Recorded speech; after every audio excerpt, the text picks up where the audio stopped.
Ada satu orang belum masuk. Nanti saya cek ya. Oke. Nah, ada pertanyaan sampai di sini?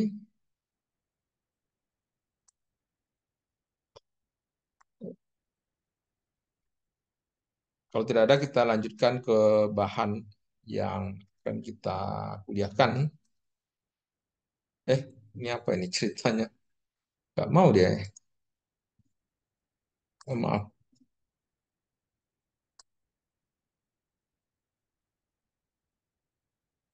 Oh, Anda ini masih ini ya? Masih melihat ini ya? Nggak mau dia.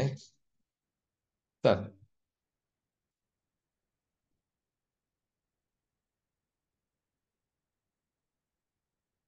Hmm.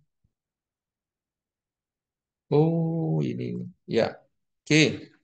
Baik, ternyata untuk mengetahui penyebab itu kemarin sampai di sini kita. Bahkan kita bisa menggabungkan ya, menggabungkan ini sebentar saya letakkan di sini. Ini nggak bisa ya. Oh ya, oke. Ya kita,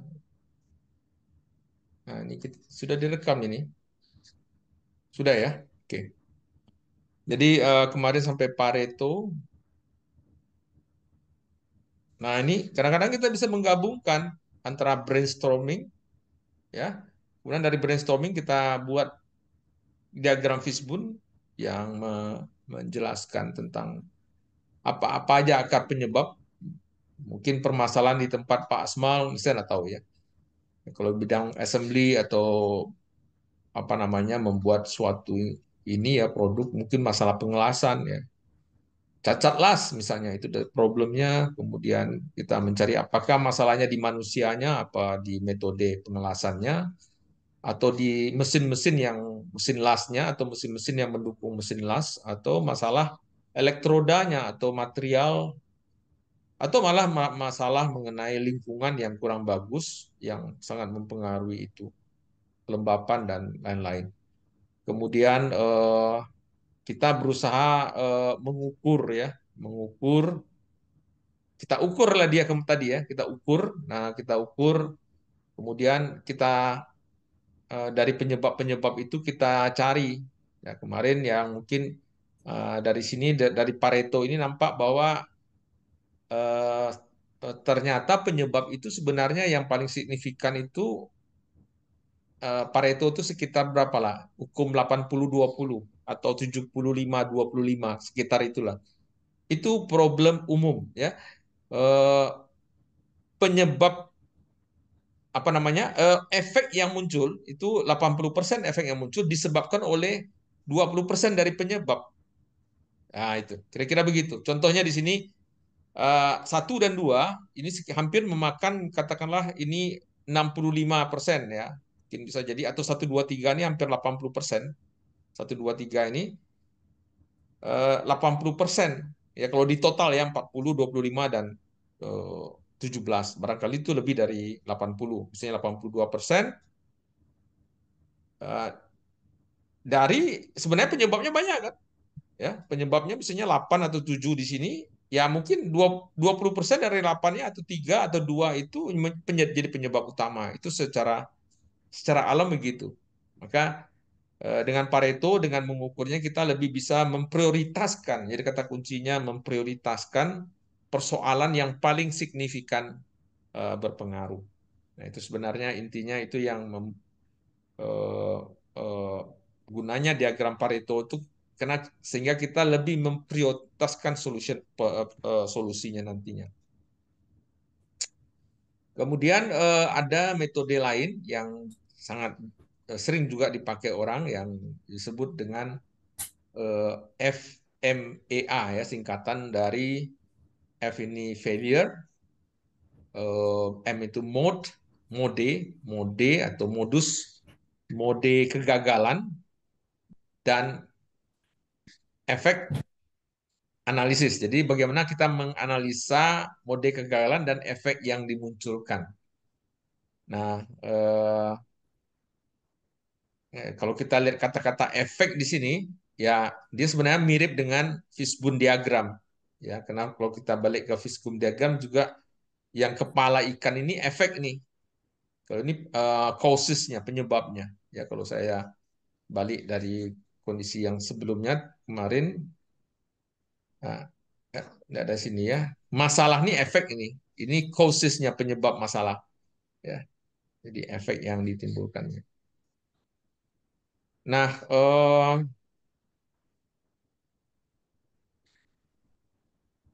sebenarnya metode FMEA ini apa ya? Teknik rekayasa untuk sebenarnya mengidentifikasi atau mengevaluasi potensi kegagalan ya. Jadi yang masalah itu sebenarnya adalah di sini adalah yang disebut masalah itu adalah kegagalan sebenarnya. Ya, yang menjadi masalah dan sejenisnya ada.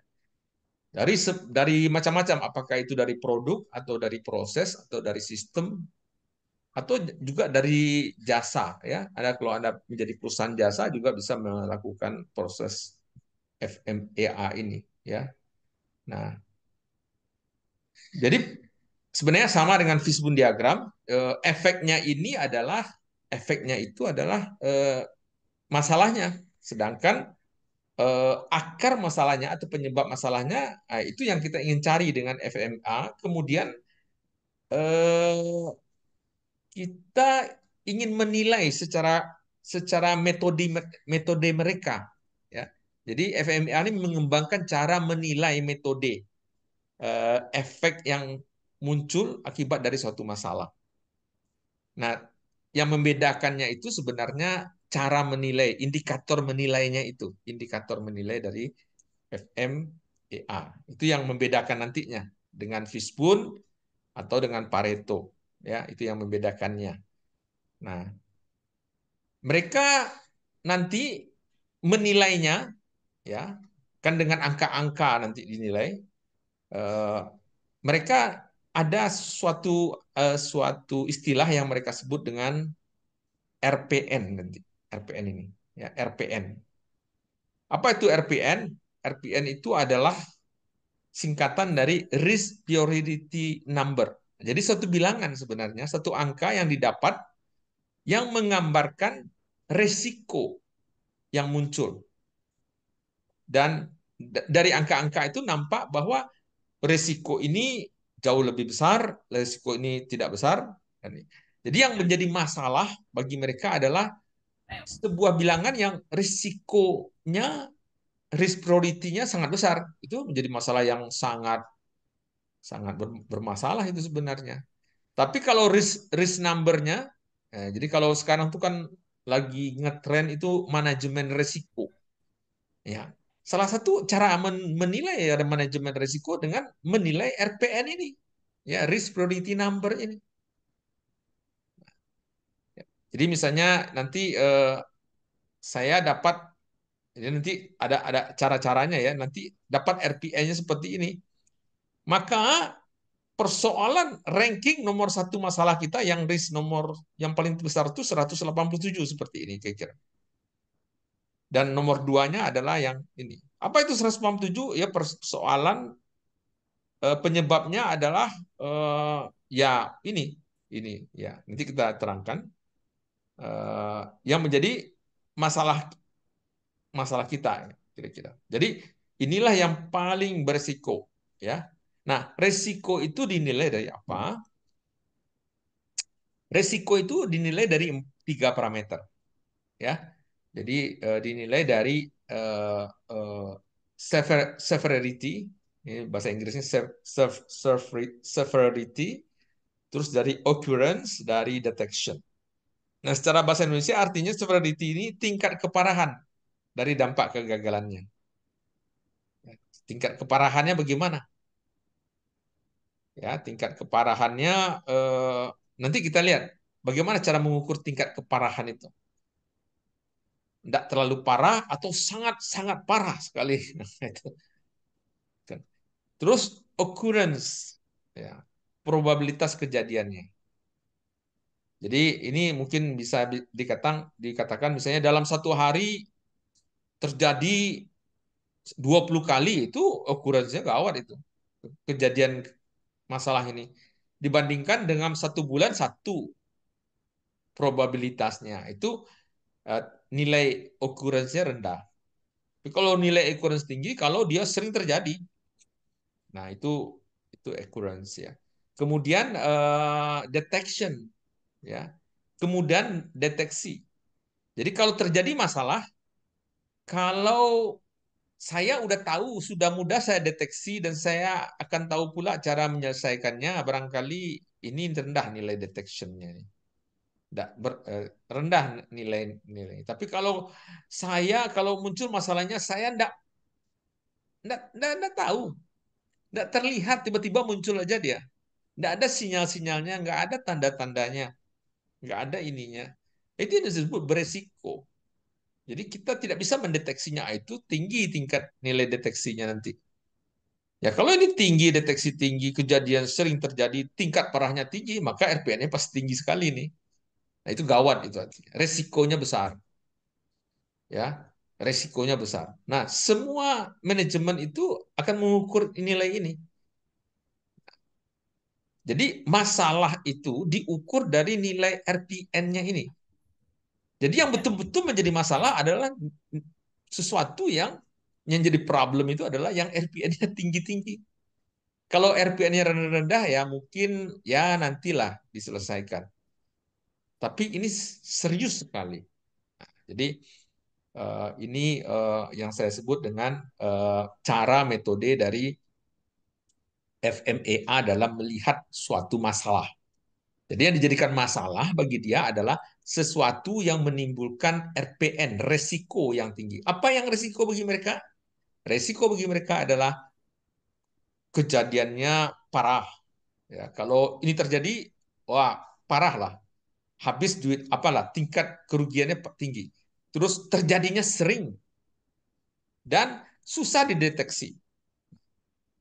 Dia RPN-nya akan lebih rendah kalau tingkat keparahannya nggak kecil sekali, hampir tidak ada misalnya, dan probabilitasnya sebulan sekali atau setahun sekali, nah itu enggak juga. Atau dan kalau terjadi pun, udah tahu kita, mudah saya terdeteksi. Dah, this not RPN-nya rendah. Nah itu mungkin masalah juga, tapi masalah yang sangat kecil sebenarnya, yang risikonya rendah.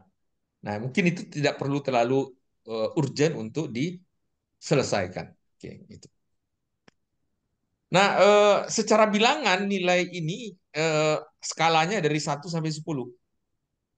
Jadi yang 10 itu yang tinggi, yang 1 yang rendah kira-kira dari semuanya ini, ya. Nah, maka bagaimana kita mengetahui nilai angka ini? Nah, memang ini metodenya diukur. Tadi kan pengukuran. Nah, pengukurannya bagaimana? Tentu kalau diukur misalnya probabilitas ya diukur berapa sering dia terjadi kira-kira secara statistik. Ya. Nah, bagaimana cara mendapatkan data itu? Ya kita tanya orang. Maka barangkali cara yang tepat adalah untuk mengukurnya adalah dengan melakukan survei. Ya mungkin survei ke pekerjanya, kemananya. Ini menurut Bapak bagaimana nih?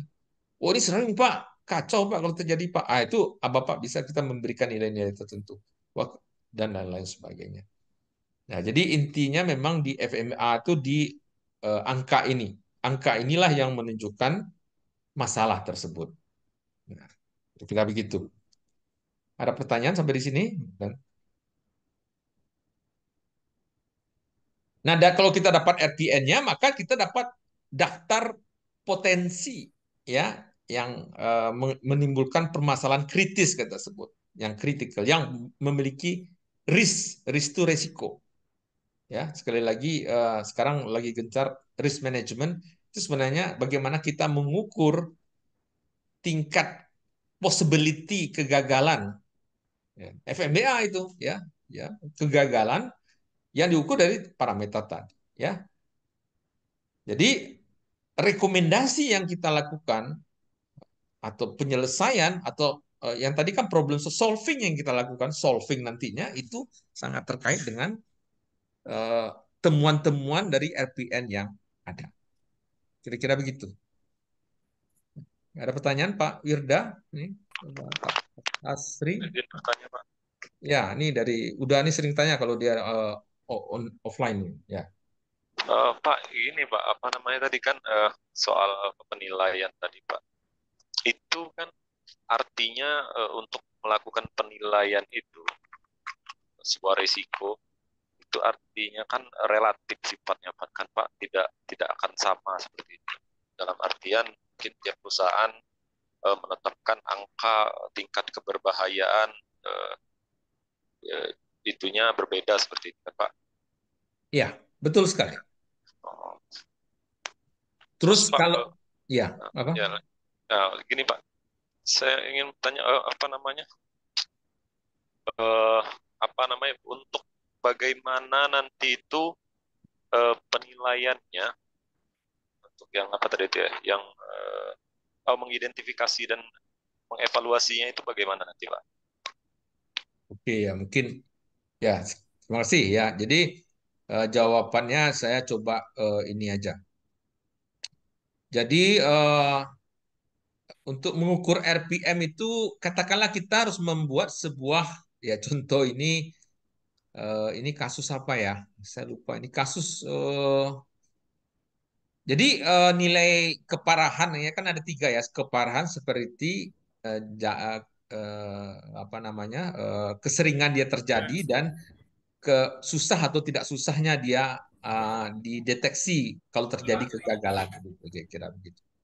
Nah, barangkali orang atau peneliti kalau kita dari segi peneliti ya harus membuat semacam rubrik begini ya. Ya, ada nilai 1 sampai 10. Nah, eh, kita gariskan misalnya ukurannya ya. Artinya kalau dia nilainya 1, kalau kejadiannya 1 dari 1.000 1 juta produk, nah itu kecil kan, nggak mungkin kan. Satu dari ini makin, jadi kita buat angka-angka seperti inilah. Mungkin kalau ini 1 dari 2 produk pasti terjadi itu, itu gawat itu. Atau 1 dari 3 produk, barangkali angka-angka ini ya betul Pak ini si apa namanya si ini ya. Memang kita sendiri yang mendefinisikan ya sesuai dengan pengalaman yang kita tanya. Jadi kalau misalnya ada kita melakukan tesis terkait ini ya kita harus membuat rubrik ini yang mungkin kita tanya dulu sama pekerja di sana. Menurut Bapak kalau yang paling parah itu bagaimana sih? Nah, dari situ kita bisa mengukur angkanya yang paling parah tuh begini Pak gitu. Ya, ya. Nah, ini kemudahan dalam eh, ukuran kejadiannya ya. Kemudian deteksinya mungkin di sini contohnya misalnya saya sebut aja the probability of detecting fail. Jadi kemungkinan dalam mendeteksi kegagalan itu ya sedang mungkin 5 nilainya atau eh, sangat mudah sekali mendeteksinya itu 2 ya. Kalau yang lebih tinggi-tinggi ini ya eh, kok kita pasang pun alat controller nggak mampu mendeteksi kegagalan tersebut. Ya, jadi kan itu tinggi ya, sangat sangat bermasalah itu. Walaupun kita pasang alat, Anda percuma aja. Dia kan terjadi juga kegagalan ini. Nah, itu barangkali kita bisa memberi nilai sangat maksimum.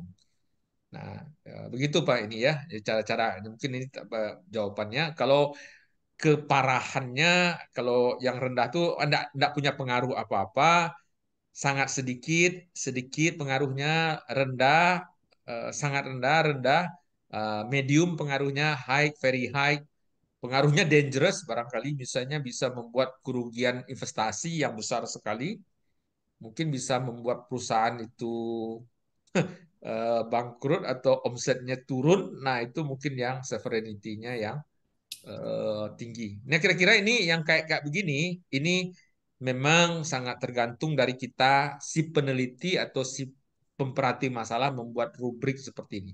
Jadi rubrik ini tidaklah apa namanya tidak fix ya. Jadi sangat terserah kita sebenarnya. Nah, tapi itu dibuat berdasarkan input dari eh, apa namanya perusahaan yang kita kaji itu. Kita tanyalah orangnya, bosnya bagaimana atau yang lain-lain kita. Maka itu data pengukurannya itu, ya pengukuran itu dengan nilai ini ya, angka ini ikut diukur berdasarkan survei. Dan benar pengukurannya itu tidaklah rigid atau tidak kuantitatif ya bahasa bahasa ininya, bahasa ilmunya, tapi lebih bersifat kualitatif saja ya. Kalau kan kuantitatif itu kan kita ukur betul-betul segini dia harganya, segini dia harganya. Nah, itu kuantitatif ya. Kalau ini kan ya sedang deh, tinggi. Nah, itu kan kualitatif. Nanti kualitatif itu dijadikan angka. Nah, nanti kemudian, nah yang ini misalnya ini sebuah tugas akhir dari mahasiswa apa namanya? Ini sebentar ya. Jadi Mas, ini terbalik ini ya. Jadi mahasiswa ini dia bekerja di kapal tongkang di Batam, katakan begitu ya. Dia melakukan pendekatan lean manufacturing. Nah, ini saya belum terangkan kepada Anda semua apa itu lean manufacturing. Lean manufacturing itu intinya melihat pemborosan atau waste ya dari 7 pemborosan ya. Mungkin ada namanya pemborosan waiting, ada transportation, ada inventory. Nah, itu sudah ada teorinya ya. Jadi itu yang saya bilang tadi yang masalah itu kan sudah ada teorinya. Ini contohnya lean manufacturing ini sudah ada teorinya. Nah, dia melihat dalam pembuatan kapal tongkang itu mengapa terjadi lama karena terlalu banyak transportasi yang tidak perlu. Nah, ini ada 1, 2, 3, 4, 5, 6, 1, 2, 3, 4, 5, 5, 5 transportasi pada prosesnya itu dan kemudian dia dapat angkanya dan angkanya dibuat diagram Pareto-nya. Nah, dari Pareto kan berapa? 1, 2, 3, 4, 5. 1, 2, 3, 4, 5. Oh, 6 ya. Berarti lupa satu lagi ada 6. 6 penyebab. Terus yang paling bermasalah memang yang nomor ini yang saya tandai ini. 425 ini. Ini dia. 80 dia. Persen. 80% menjadi biang kerok dari masalah untuk transportasi. Nah, ini memang pendekatan lean. Nah, kemudian dari permasalahannya kalau tidak salah namanya loader go back and forth looking for stone cube misalnya bahasa Inggrisnya ya.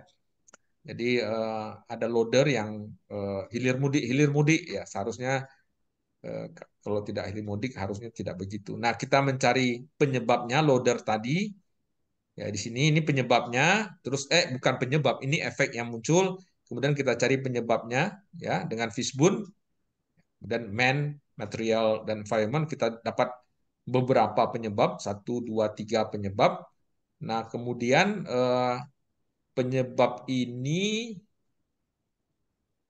kita nilai, ya kita nilai apanya? Tadi yang mana ya? Yang ini, yang mana ya? Eh, oh, enggak tepat ya.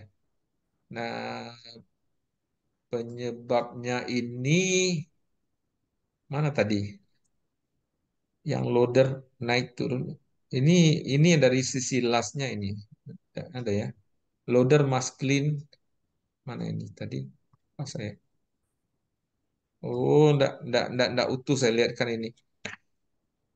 eh ini ya, mungkin ini penyebabnya ini nanti dinilai apa nah penyebabnya kan ini nih. Yang kecil-kecil nih, kekurangan ini dan dari no boundary between whole ini penyebab ini bahasa Inggris ya. Dan kita buat penyebabnya itu kemudian dinilai ya yang bisa menimbulkan kegagalan itu dinilai. Nah, dinilai berdasarkan 3 angka tersebut. Severity ini severity ini occurrence ini detection. Nah, memang ada rubrik yang dia buat. Nah, tidak saya lihatkan di sini. Kemudian kita tanya kepada orang, kira-kira ini nilainya berapa kalau kasus ini. Nah, sehingga dia dapat satu nilai, ya, kan ini nilainya 3, 4 ini kayak nilai ujian ini dari 1 sampai 10, ini 1 sampai 10, ini 1 sampai 10. Nah, kemudian dari persoalan semuanya itu barangkali yang kita lihat mana RPN yang paling tinggi. Nah, kemudian yang memang di sananya memang ternyata persoalan paling tingginya itu di sana itu masalah welding defect ini. Ini yang kalau kita lihat RPN-nya 432. Ya, 432 ini datangnya dari 8 kali 9 kali 6. Ya, 8 kali 9 kali 6 ini 432 dan ini sama juga 8 kali 9 kali. Kalau yang ini lebih rendah.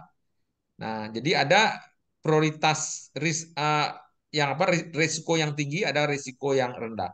Nah, eh, apa namanya eh, implementasi solusi yang kita ajukan memang kita harus memprioritaskan hal-hal yang paling tinggi ini. Ya, mungkin 3 atau 4 yang paling tinggi di sini itulah yang menjadi program perusahaan jangka pendek untuk menyelesaikan persoalan. Nah, itu yang kita mau solusikan kira-kira. Nah, ini kalau kita artinya kita berhipotesis kalau ini kita selesaikan, maka nanti persoalan pembuatan kapal tongkangnya menjadi lebih lebih cepat, ya.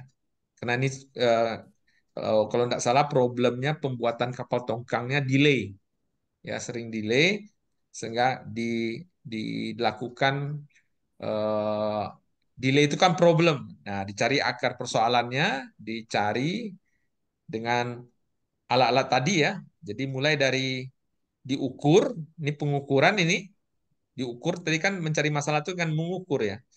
Kemudian hasilnya itu digambarkan dengan eh, Pareto, kemudian dari Pareto ini dicari akar penyebabnya. Ini masalah, ini yang paling besar ini. Dari akar penyebabnya, coba dari seluruh akar penyebab itu dicari tingkat resiko paling tinggi. Nah, maka kita menggunakan FMEA. Jadi ada 4 step ya. Jadi kira-kira 4 step yang dia lakukan ini untuk mencari problem saja. Problemnya adalah diukur, diukur secara waktu ini.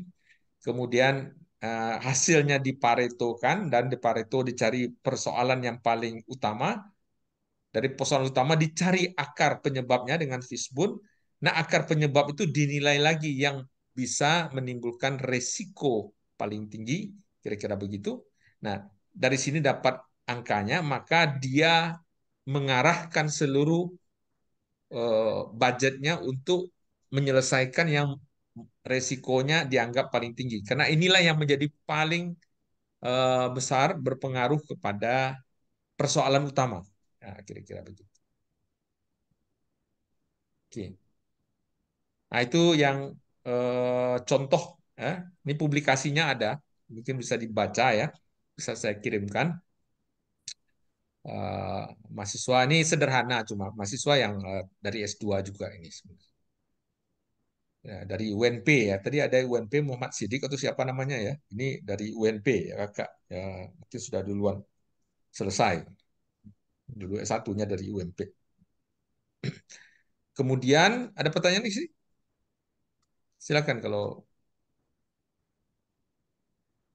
bertanya, silakan bertanya. Pak Izin Asri, Pak, ya ya. izin Pak, ya Pak Pak Asri Agus. ini yang dari ini ya, dari udah, Dari oh, tidak. enggak, UNES, UNES UNES, Pak. Asri ya, UNES ya, ya UNES. Ya. Silakan Pak. Izin Pak, ini dari terkait masalah tadi ada pengukuran atau boleh dikatakan waktu, ada Pareto, hasil Hmm, dan akar penyebab. Nah, kita ya, memakai fishbone dan risiko paling tinggi. ya. Eh, dengan 4 masalah ini bisa kita angkat nanti salah satu kasus dijadikan tugas akhir kita, Pak. Kita ngambil seperti yang terencana seperti begini, Pak. Eh, Ya ini bagian dari tugas akhir atau tesis dan kemudian dari resikonya itu Bapak merancang solvingnya, solutionnya.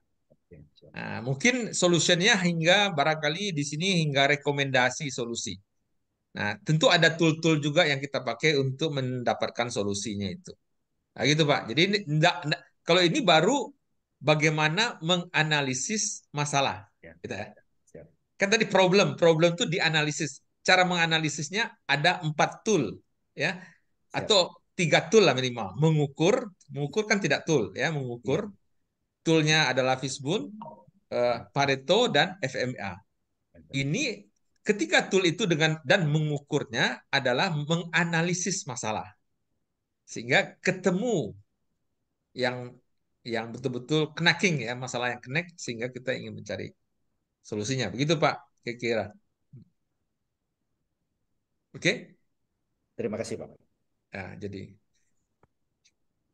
nah tentu diukurnya ini, ya tentu ini menarik juga nih. Ini sebuah contoh, mungkin akan saya kasihkan juga lah ininya. Contohnya apa tadi ya? Ya ini. Ini kasus pada ini bukan batik Tanah Liek, ya, di daerah Damasraya, satu industri yang apa namanya, di penghasil batik, tapi problemnya adalah adanya cacat. Nah, cacatnya itu salah satu yang paling besar itu adalah pudar, ya, memudar dia warnanya. Jadi konsumen protes, ya, konsumen protes. Jadi sekali lagi, kalau kita ingin maju sebenarnya kita harus melihat masalah konsumen, Pak. Apa konsumen apakah konsumen kita puas? Jangan melihat kompetitor kita. Oh, kompetitor kita sudah begini, enggak. Jangan. Ya, jadi pertanyaannya itu. Misalnya saya ingat kasus ini, ya. Yang bagus itu kan si ini, ya. PT KAI, ya. Kereta Api Indonesia itu dulu direkturnya Menteri Menteri Perhubungan itu Yonan, ya. Yonan itu selalu mengatakan, Anda kalau ingin berhasil, lihatlah konsumen Anda, jangan kompetitor Anda. Karena KAI itu dulu karyawannya apa namanya, menyalahkan adanya jalan tol. Jalan tol itu kompetitornya kan. Wah, jalan tolnya Pak, sehingga kereta api kita tidak ada minat Pak. Angka itu. Perhatikan konsumen Anda. Apakah konsumen Anda puas memakai kereta api? Kalau Anda bisa puaskan, maka mereka akan naik kereta api. Nah, buktinya dia benar. Akhirnya dia membuat suatu sistem yang bisa membuat konsumennya customer satisfaction, ya, ISO 9000 itu. Yang betul-betul sehingga dia lihat setiap masalah dia lihat itu. Karena customer akan menjadi satisfaction kalau masalahnya semuanya hilang. Masalahnya banyak sekali. Keluhan konsumen itu banyak sekali. Nah, itu yang diuraikan satu demi satu, ya. Kemudian sehingga itulah yang kemudian dia berhasil apa ya? Ya, berhasil meningkatkan omset dari PT KAI. Nah, itu suatu keberhasilan, saya kira salah seorang manajer yang sangat bagus itu. Ya, intinya kan masalah aja, ya. Sebenarnya cara berpikir kita harus begitu. Nah, ini kondisi adalah batik Tanah Liek, ya. Jadi persoalannya batiknya pudar. Nah, kita harus mencari penyebabnya. Di sini akarnya mungkin dari Fishbone, dari ada materialnya, dari kainnya bagaimana, atau metode cara memprosesnya bagaimana, atau dari orangnya bagaimana, atau dari lingkungan kerjanya bagaimana. Nah, itu dapat banyak penyebab. 1, 2, 3, 4, 5, 6, 7, 8, 9. Banyak ini. Kalau kita total ini 1, 2, 3, 4, 5, 6, 7, 8, 9, 10, 11 penyebab dari faktor yang besarnya itu. Orang, environment, lingkungan, metode, atau material ini. Itu. Nah, kemudian dengan dia apa namanya, menggabungkan dua tool ini aja sebenarnya, ya. Ya. Kemudian dia ini melakukan menilai angka ini. Nah, bagaimana dia menilai angka ini? Nah, ini memang alat ukurnya di survei, Pak. Dia pilih bos, wakil bos, dan beberapa karyawannya. Dia tanya, ya, dengan apa namanya, dengan ini tadi, ini dengan memberikan semacam contekan rubrik seperti ini. Nah, ini yang tadi saya bilang itu. Nah, jadi ditanya, oh, kata orang, yang setiap orang kan punya persepsi berbeda-beda, ya, enggak apa-apa. Tapi kalau ditanya banyak orang kan, atau mungkin katakanlah 10 orang yang ditanya, maka dia akan mendapatkan suatu harga yang lumayan ya oke lah. Maka tuh di sini nampak bahwa harganya itu tidaklah berkoma ya. Koma ini kena rata-rata. Jadi mungkin ada yang jawab 5, ada jawab 4, ada jawab 6, ada 4 5 5 5 4 6 ya. Jadi kalau ini dirata-ratakan. Demikian ini juga dirata-ratakan. Ini dirata-ratakan. Ini hasil dari sebuah survei kepada pemilik batik atau pekerja dan pemilik batiknya tersebut. Nah, dari situ dia kemudian dari rubrik itu dia mengalihkan dan dapat mendapatkan RPM seperti ini. Nah, dari RPM ini dia dapat melakukan ranking apa persoalan yang paling utama. Ya, di sini dia dapat bahwa ternyata persoalannya adalah dia pudar karena pemakaian pewarna yang dyes ini pewarna yang tidak comply, yang tidak sesuai dengan prosedur yang dilakukan. Jadi sering saja barangkali ketidaksesuaian prosedur mau cepat mau apa begitu sehingga nanti akan berimplikasi kepada. Jadi ini pesan utama. Yang kedua barangkali cover locking not optimal. Saya tidak tahu, saya lupa lagi apa yang dimaksud dengan penguncian warna ini. Tentu ada prosedur penguncian warna yang tidak optimal. Itu yang nomor dua. Yang nomor tiga adalah Uh, itu dari segi metode ya, dari segi workernya nomor tiga persoalannya adalah banyak dari mereka yang belum me, belum mengikuti prosedur instruksi kerja. Jadi instruksi kerja ini mungkin tidak di apa ya, tidak di apa nih diajarkan dengan disiplin ya. Seperti perusahaan besar kan ini apa namanya aturan kerja yang ketatnya begini, prosedurnya begini. Tapi kalau perusahaan kecil kan masuk yang tidak berpendidikan ya mungkin tanya yang ini yang dulu sebelumnya begini ya begini aja lah, tidak ada instruksi kerja yang ketat yang diajar yang memang dilatih training dan segala macam. Ini menjadi penyebab nomor tiga jadi persoalannya sehingga nanti penyembuhannya solusinya tentu sangat terkait dengan penyebab utama yang memiliki RPN tertinggi ini. Tentu barangkali nanti ada solusinya mungkin melakukan pembuatan instruksi kerja yang sudah fix lengkap dengan parameternya. Misalnya kalau kasih warna berapa lama waktunya, terus mungkin jamnya berapa menit, kemudian setelah itu bagaimana, kemudian dipanaskan berapa menit. Nah, mungkin kemudian dilatih betul-betul orangnya begitu sehingga orangnya tidak berdasarkan yang dulu kayak gini aja Pak, gitu. Itu tidak begitu. Berdasarkan sebuah training yang memang memang sudah ini. Nah, sehingga dia dengan itu kecacatan yang terjadi itu. Nah, itu solusi kan? Nah, itu sudah masuk ke ranah solvingnya, solutionnya. Oke, itu kira-kira FMEA. Saya kira uh, sudah cukup lah ini. Ada yang mau ditanyakan?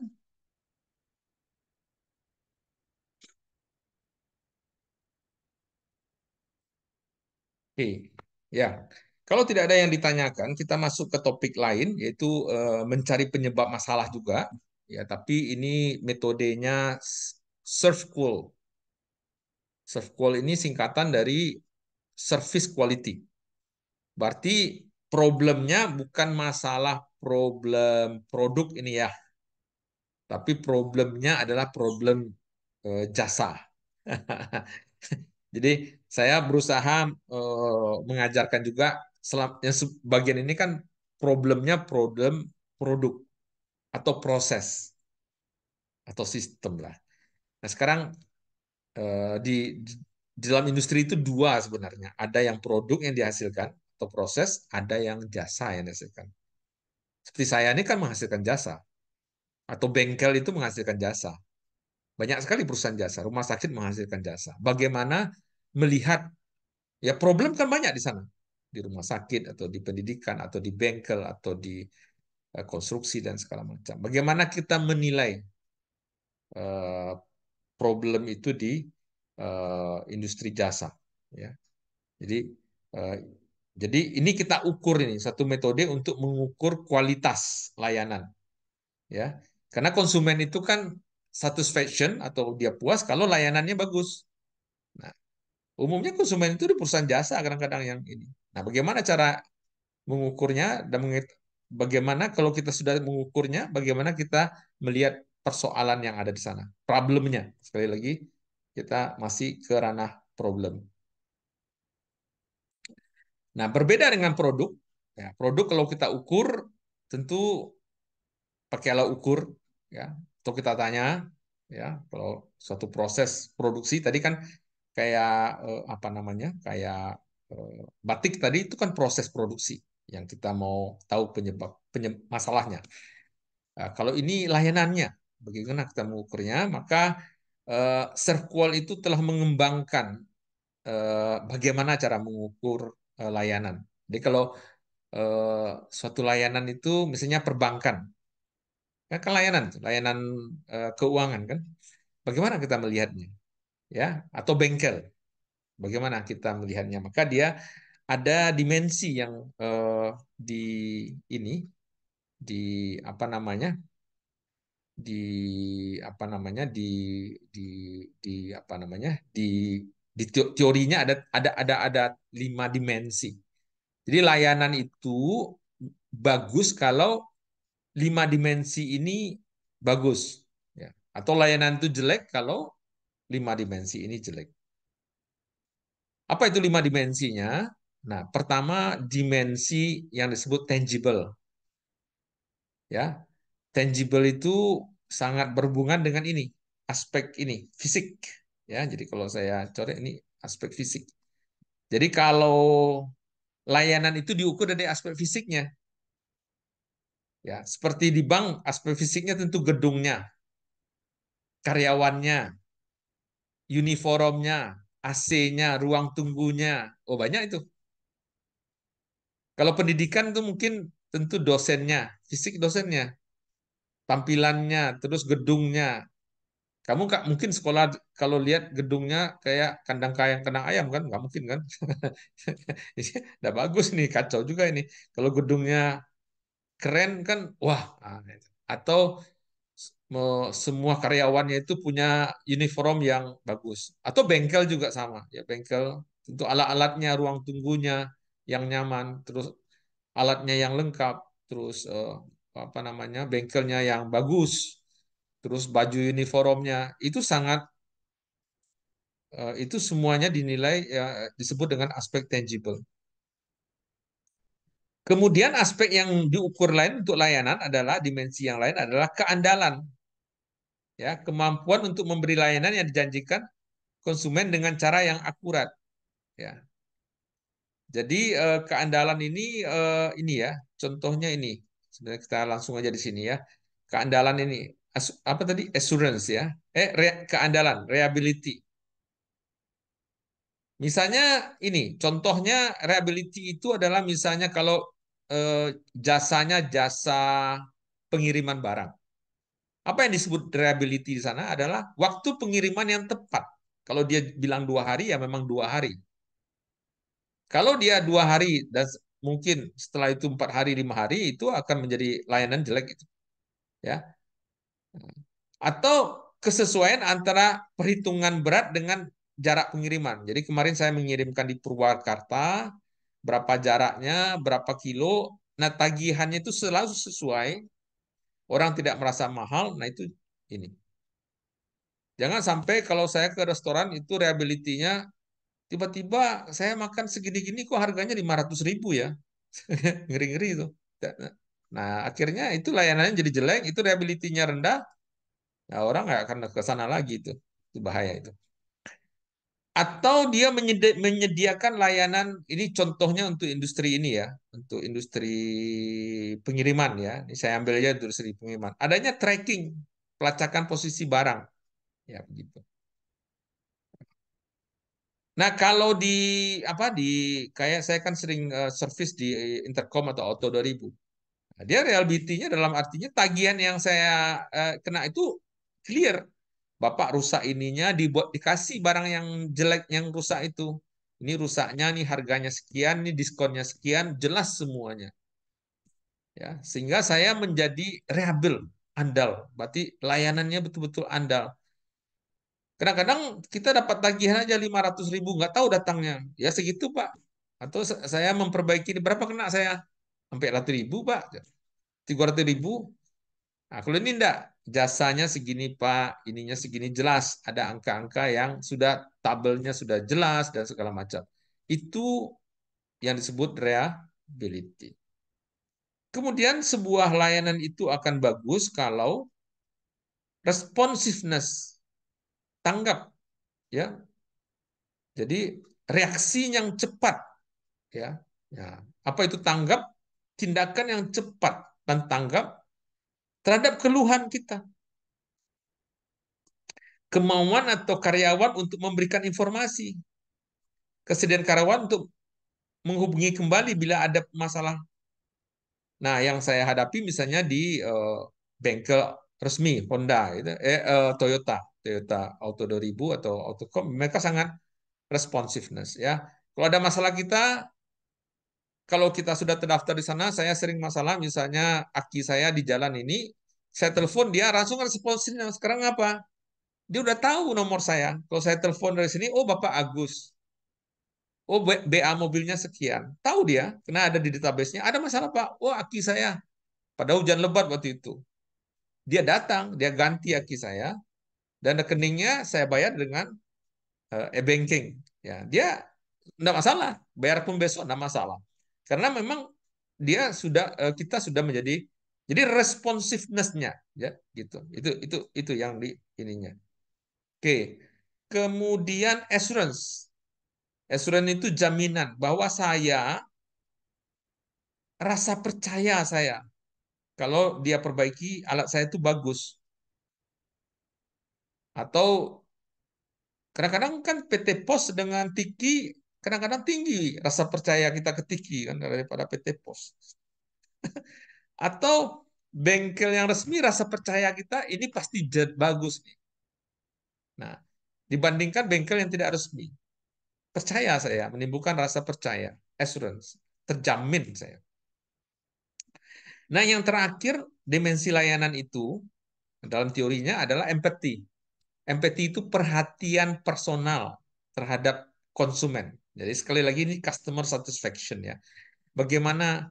Nah, kalau di bengkel, contohnya di Intercom atau 2000, saya selalu ditanya, Bapak sudah 6 bulan Pak, mobilnya bagaimana Pak? Ini sudah waktunya.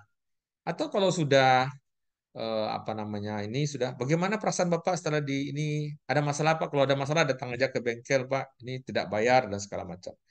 Artinya dia memperhatikan saya secara personal, ditelepon konsumen secara personal, dan itu yang disebut empathy, ya, melakukan komunikasi secara private, pribadi, ya, itu disebut empathy. Nah, 5 hal ini itulah yang apa namanya dimensi dari layanan. Apapun ada kita bicara pelayanan, mau rumah sakit, mau pendidikan, mau bengkel, mau usaha layanan, banyak sekali kan. Nah, ini 5 hal ini perlu diperhatikan. Nah, 5 hal inilah yang membentuk kualitas servis.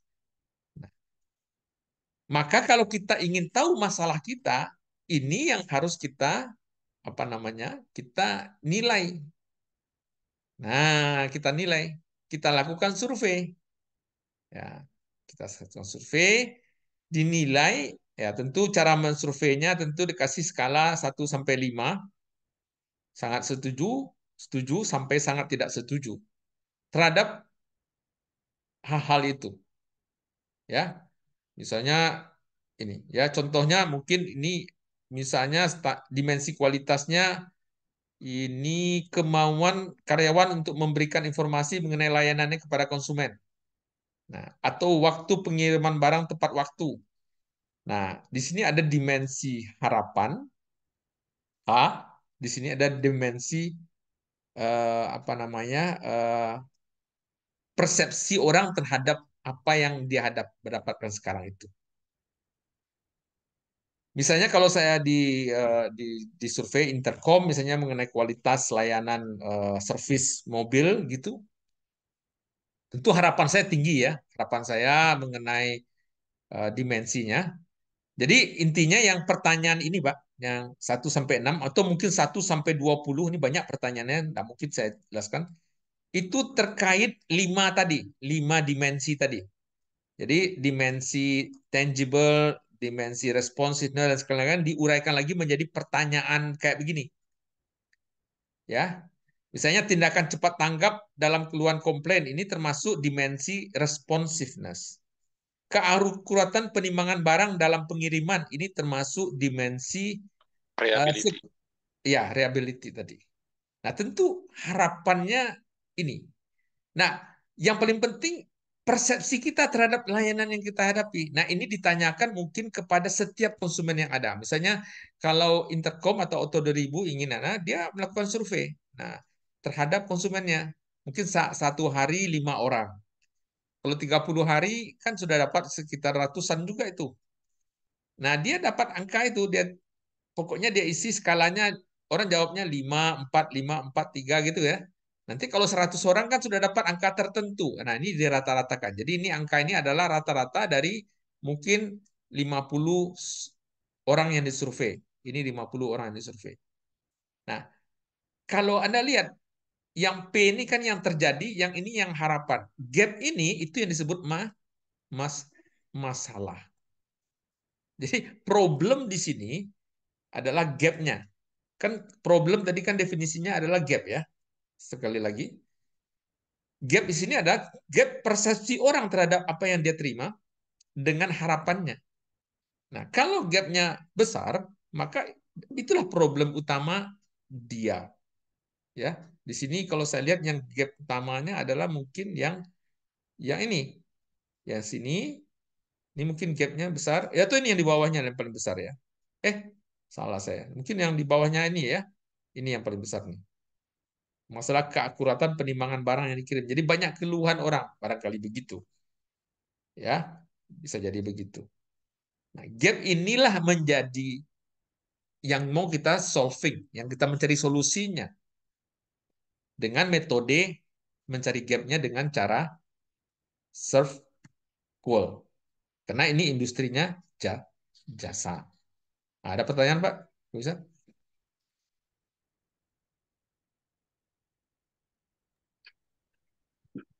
Sedikit, Pak. Ya. Ya, berarti untuk nilai quality service-nya semakin banyak surveinya, nilai semakin bagus begitu, Pak? Oh, jelas lah, jelas. Itu menggambarkan nanti rata-ratanya kan semakin apa ya? Semakin mencari suatu kondisi yang ideal lah. Kalau sedikit ya barangkali ya ini. Jadi kalau teori survei itu Pak eh, gini ya. Jadi kalau teori survei itu begini sih contohnya. Kalau Bapak punya koin Pak, koin, ini saya sedikit teori survei ya. Koin ini kan ada gambar di sini, ada di balik koin itu ada gambar, ada mata uang kan, ya. Berarti probability timbulnya gambar kan setengah. Itu kan teoritis. Teori, teori probability timbulnya gambar mata uang kan setengah pula atau 0,5. Apakah kita percaya setengah? Belum tentu kita percaya kan. Nah, cobalah Bapak lakukan sampel untuk 10 sampel pelemparan. Barangkali 10 pelemparan timbulnya gambar itu bisa jadi 3, timbulnya mata uang bisa jadi 7.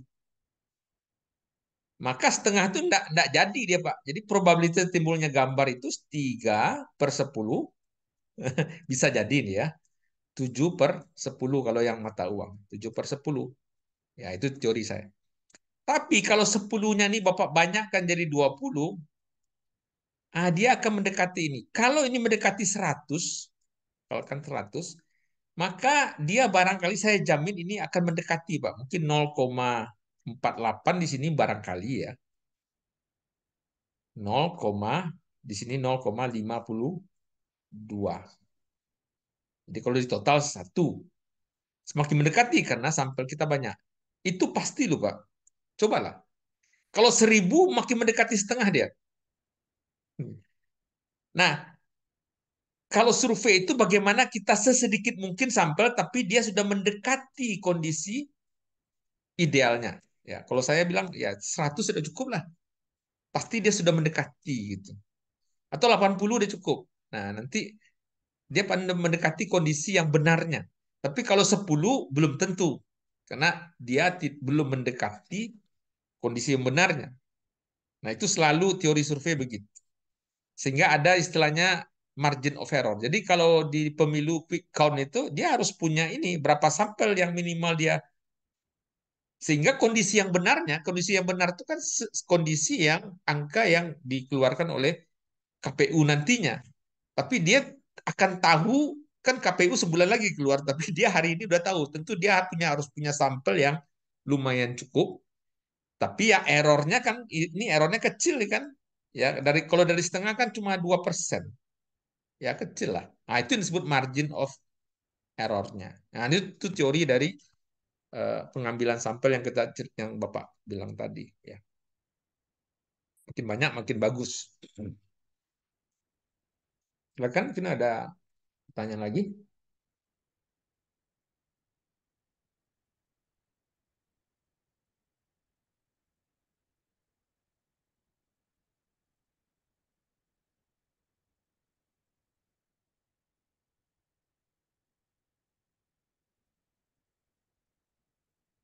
Ada Pak Endra nih, Restia, ada masalah? Ada? Cukup jelas. Jadi kita masih dalam tahapan ini ya, kita mencari problem. Baik problem produk, problem proses produksi, atau problem jasa. Ya, tentu caranya itu ada macam-macam caranya.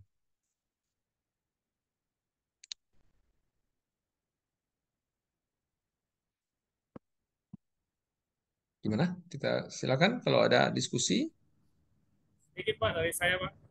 Ini Pak Asmal nih. Ini saya jadi kalau diskusi ini kan saya jadi ini eh, diam sebentar gitulah. Kalau untuk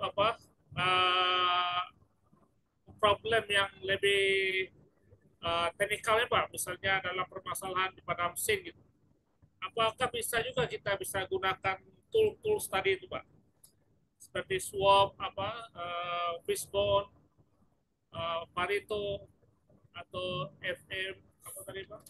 FMEA ya. Ya FMEA itu bisa juga kita gunakan untuk seperti mesin kita sering misalnya ada kerusakan terus berulang-ulang kali gitu. Apa juga bisa? Oh, secara umum bisa jawabannya Pak. Tadi saya sudah terjelaskan, tool dalam mencari penyebab masalah itu tidak hanya itu. Mungkin ada pendekatan lain. Tadi saya sedang mencari tool whiteboard yang saya tadi ini kan. Jadi misalnya ada pendekatan misalnya kalau di mesinnya yang apa namanya yang berjalan terus-menerus, maka pendekatannya itu ini misalnya pendekatannya TQM, Pak. Ya, TPM, maaf. Itu bisa mencari mencari masalah juga itu. TPM ini ada pendekatan namanya TPM total eh, produktif. Mungkin ini ya, mungkin saya whiteboard. Ini tadi ada whiteboard ya. Ya tadi tadi eh,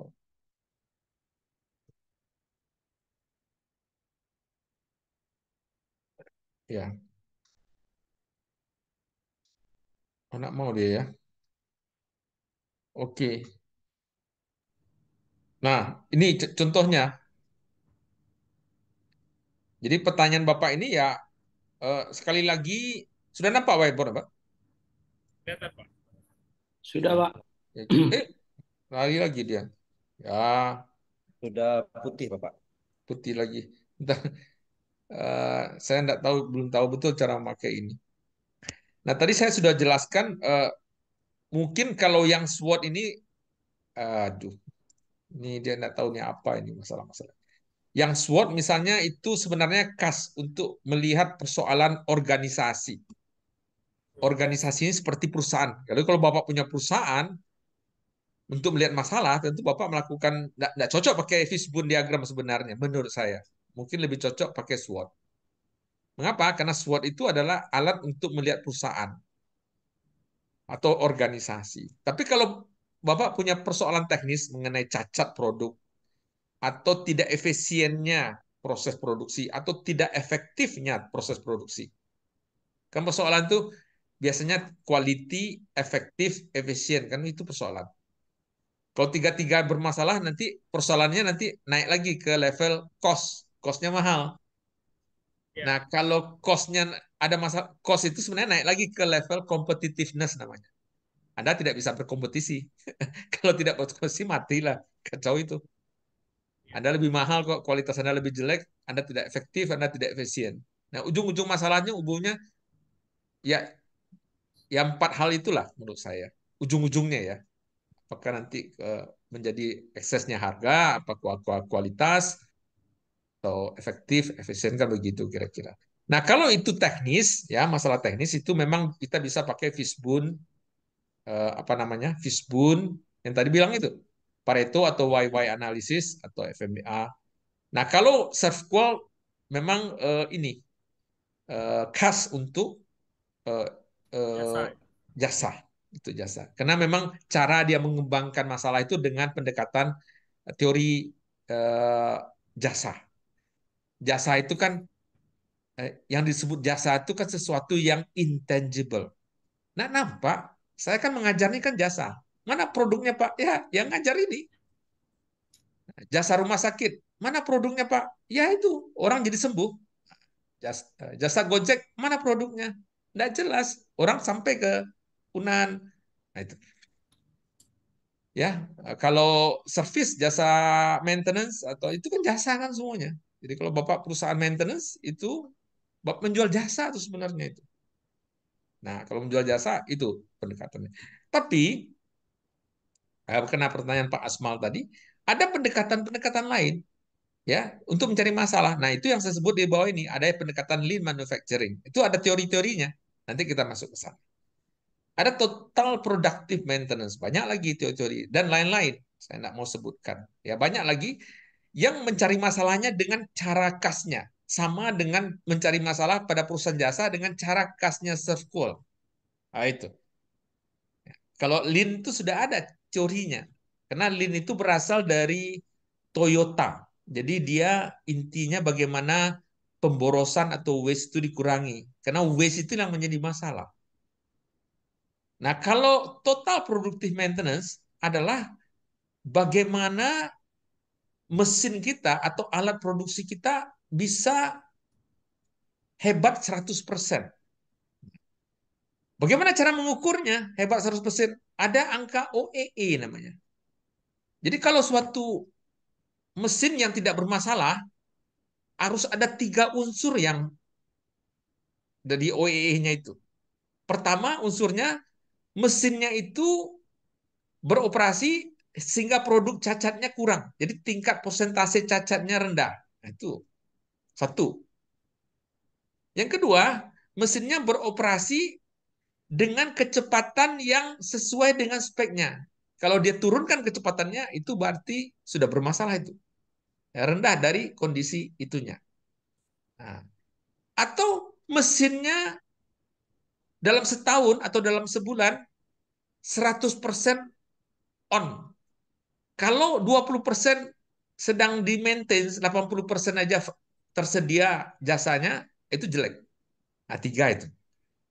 Nah, jadi yang OEE itu dihitung dari yang saya sebut sebagai berapa banyak defect yang bisa dikeluarkan, ya kalau atau performanya rendah kecepatannya atau tinggi kecepatannya sesuai dengan kecepatan itu, atau dia selalu kondisinya bugar, ya, sehat semua. Nah, itu OE.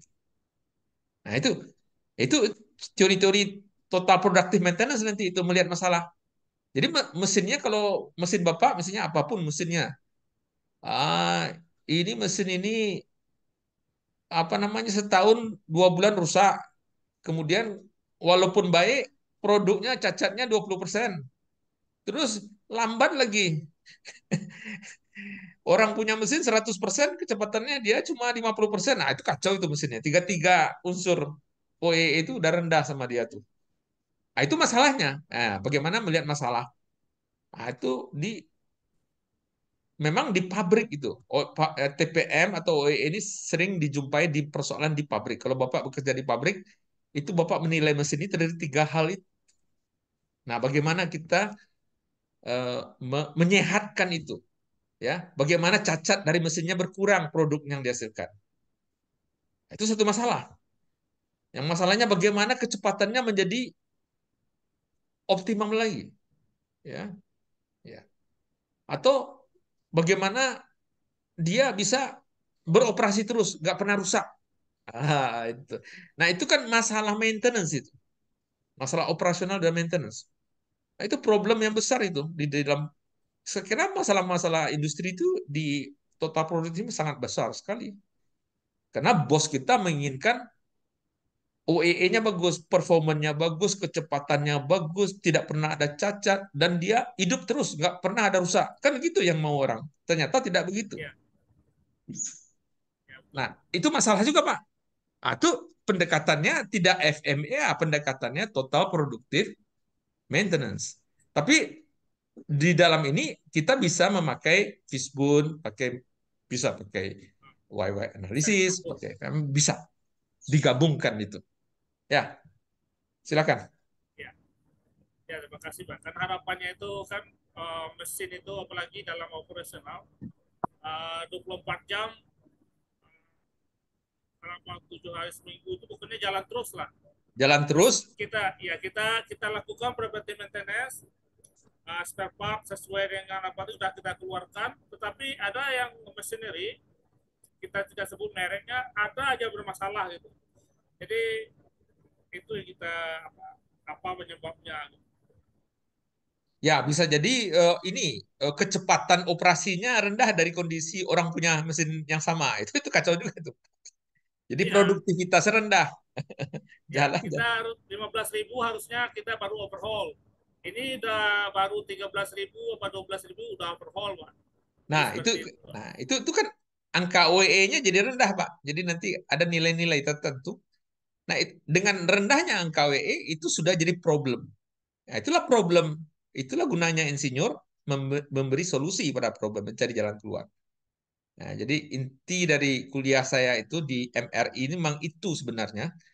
Bagaimana kita mencari problem dengan metode ini. Ini kan kuliahnya banyak nih Pak. Di kuliah ini satu judul-judul ini bisa jadi satu kuliah nih. Satu judul mata kuliah ini Pak. TPM ini satu judul mata kuliah ini di tempat lain.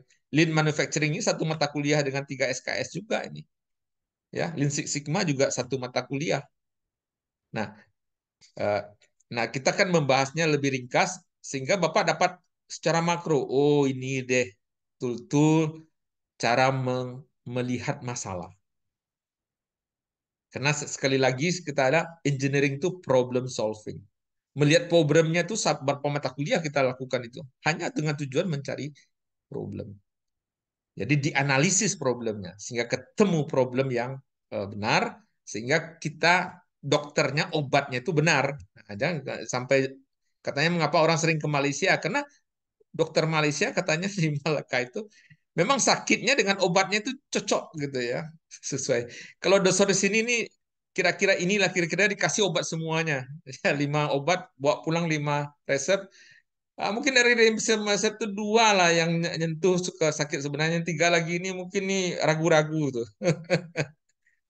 Ya, ya gitulah kira-kira ya. Jadi sehingga mungkin perlulah kita belajar tool ini. Ada lagi pertanyaan, Pak? Silakan. Yang jarang bertanya ini, saya mau tahu. Kalau Pak Asma, Pak ini sering bertanya nih. Pak Asri Devin sering bertanya. Pak Doni, Pak Wirda. Kalau Bu Restia ada satu-satu. Pak Muhammad Sidik jarang-jarang. Nah, itu yang Hendra jarang-jarang itu. Silakan bertanya. Ya mungkin satu saat nanti kita ujian juga ya. Saya nggak tahu katanya di kuliah analisis teknik ada ujiannya juga ya, yang harus di sini ya. Nanti saya Iya nanti betul saya Pak. tanya sama Pak Mulyadi Bur bagaimana. Gitu. Saya yakin analisis teknik Bapak pusing lagi tuh karena mengingat-ingat lagi kuliah SMA dan Integral diferensial ya bingung tuh. Kalau saya ini masih convenient lah ya, masih sesuai lah dengan pengalaman Bapak, cocok lah dengan apa yang hadapi di lapangan operasional. Ini kan kosong masalah-masalah operasional. Mungkin bisa diangkat kasus juga itu Pak ya, Ya, yang mana Pak? yang pelajaran tadi Pak. Gitu. Aduh. Jadi saya nggak bisa efektif kuliah ini ya. Ya oke. Ada lagi pertanyaan Pak, diskusi kita baik. Bentar ini saya.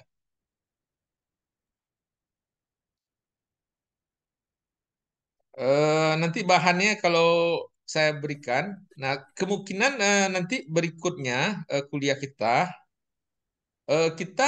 mencoba ke arah solvingnya Pak.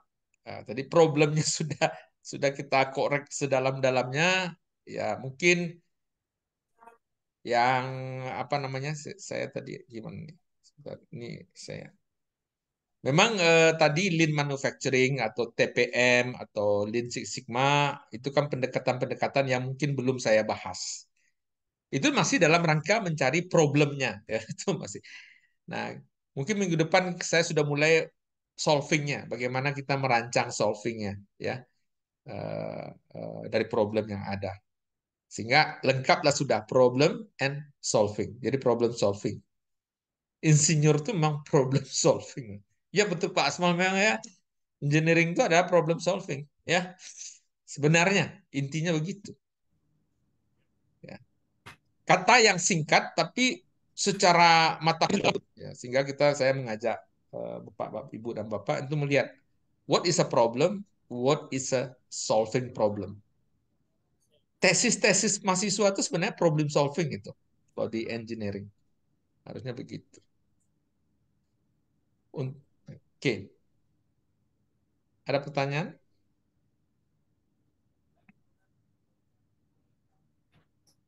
Izin Bapak, mungkin ini sharing aja atau bagaimana Silakan terkait Pak layanan Hasri ya, layanan Devin ya ya. siapa sebuah layanan atau jasa layanan di mana di seperti yang kita sudah atau saya lihat ini Pak ini anggaplah suatu kasus atau di tempat layanan jasa. Layanan jasa ini bergerak di bidang seperti kampus begitu Pak. Kampus dia menyediakan tentang sertifikat keterampilan. Sertifikat keterampilan. Dari sertifikat keterampilan ini dari apanya sudah pelayanan-pelayanannya bagaimana komplainisasi eh, seseorang atau customer itu sudah diberikan kotak layanan seperti begitu Pak. Tetapi eh, ada ketidaksesuaian di mana layanan tadi ini eh, sertifikatnya atau produk yang dihasilkan itu delay gitu Pak, terlambat. Nah, ini mungkin apanyakah yang salah sumber daya manusianya salah atau eh, apa program yang di dalam gitu Pak? Pertanyaannya sertifikat lambat Pak, itu Pak? Pak seperti sertifikat keterampilan begitu Pak Nah, atau kalau sertifikat lambat berarti masalah dimensinya responsiveness, tidak responsif terhadap keinginan customer ya sebenarnya. Itu aja. Berarti itu gapnya gede tuh. Ya, itu kalau ini. Tapi kalau layanan sekolah tadi ya seperti Bapak itu kalau kita lihat di security apa namanya reliability artinya konten yang dia kasih itu up to date sesuai dengan kebutuhan. Bapak bisa nilai ya, konten kan memberi jasa sekarang nih. Apakah konten yang saya nilai itu tangible ya? Mungkin saya pakai Zoom, pakai seragam ya terserah dinilai. Kemudian reliability itu sangat tergantung pada apakah konten yang saya kasih itu memang sesuai dengan relevan dengan memang yang terjadi di industri. Nah, itu kalau memang tidak relevan jauh sekali, nah itu rendah tuh layanannya. Itu misalnya begitu. Kalau masalah sertifikat lambat artinya responsif. Nah, saya tidak responsif. Ya, mungkin saya misalnya di island saya berikan materi ya. Kan saya responsif. Ini materinya. Sehingga Bapak baca, tinggal Bapak aja yang harus membaca. Ya. Kalau nggak bisa mungkin saya kasih ke WA. Saya responsif terhadap materi bahan saya. Jadi saya berusaha memberikan layanan. Tentu ada gap, ada keinginan Bapak yang tidak bisa saya penuhi. Nah, itulah gap itu. Nah, kalau saya tahu gap itu, apakah di sisi responsiveness, security, atau reliability, maka saya akan memperbaiki diri saya supaya customer saya puas. Dengan begitu saya yakin, maka layanan saya kan excellent, customer satisfaction. Ya, artinya begitu. Seperti yang KAI itu. Ya, karena karyawannya bilang, kita kompetitor kita jalan tol, udah menyerah duluan. Dia belum melayani konsumen, dia belum melihat itu. Gitu. Maka harusnya memang itu. Ya, dia tadi saya Pak ini ya, maaf Pak Asrul, kalau sertifikat ya itu masalahnya. Atau mungkin ada lagi ya, mungkin Pak Asri yang mungkin tidak kena gitu, silakan. Pak Asri, Izin bertanya Pak Agus. Pak Restia ya, Bu Restia, ya silakan. Eh, saya kan lama bekerja di perusahaan main kontraktor Pak. Tapi dalam satu main kontraktor memiliki banyak subcontracting lagi kan ya Pak. Mhm. Apakah saya sebagai main kontraktor itu penyedia jasa untuk klien saya atau bisa termasuk dalam bagian apa gitu ya Pak? Sebenarnya dari saya sendiri akan mempekerjakan subkontraktor seperti jasa juga kayak vendor kayak gitu tuh. Itu tuh termasuknya bagaimana ya Pak kalau main contracting itu? Oh ya.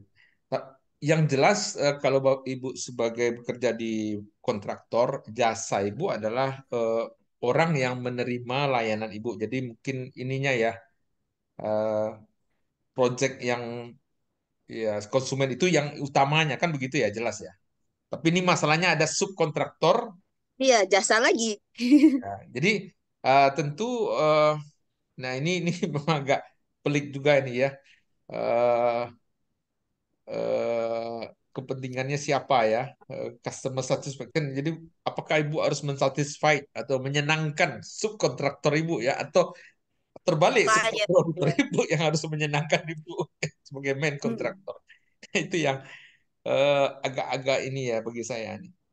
Bisa jadi terbalik bu, subkontraktor ibu yang jadi ininya, kliennya itu main kontraktor yang jadi klien, sehingga dia harus bertingkah, harus responsif, harus andal, reliability, harus security, jaminannya bagus, dan dia mencerminkan alat-alatnya bagus. Alat-alat itu kan ini ya, tangible tadi, alat-alat yang dia punyai lengkap, orangnya kompetisi sertifikatnya bagus, itu kan tangible namanya, tangible ya, tangible. Saya kira malah terbalik harusnya ya, yang subkontraktor ibu itu yang harus memperlihatkan layanan ke main kontraktornya, saya kira. Gitu Bu, kira-kira. Iya, kadang kalau kita punya masalah di lapangan, kita kan bisa tinggal langsung lempar ke subcontracting sama vendor yang telah mengajukan kontrak kepada kita gitu kan. Tinggal Iya, panggil aja gitu. betul. Jadi karena dia ininya, ibu yang jadi ininya, apa ya, penerima layanannya, yang memberi Iya. layanan subkontraktor ibu. Berarti itu balik itu kiranya. Dia yang Iya. harus memberikan itunya, eh, 5 hal dimensi yang kalau enggak ibu nggak pakai dia, nggak bagus ini, nggak Pulang aja lah. pulang aja lah ya gitu. Nah dia harus meyakinkan memberi customer satisfaction. Jadi customer dia adalah ibu itu harus. Oke, kira-kira begitu Bu. Iya. Ya. Hmm. Oke, Pak. Terima Hmm. kasih, Pak. Hmm. Ya, ada lagi mungkin diskusi. Berarti ini ada 8, satu yang nggak hadir siapa ya? Muhammad Sidik ada? Nggak ada ya? Muhammad Ihsan kayaknya yang nggak hadir, Pak. Muhammad Iksan ya? Oke. Iya. Oke, kalau tidak ada mungkin itu saja mungkin. Saya melihat ini memang Pak Asmal ini di belakangnya itu di Arab itu ya. Di belakangnya ada orang macam-macam itu ya.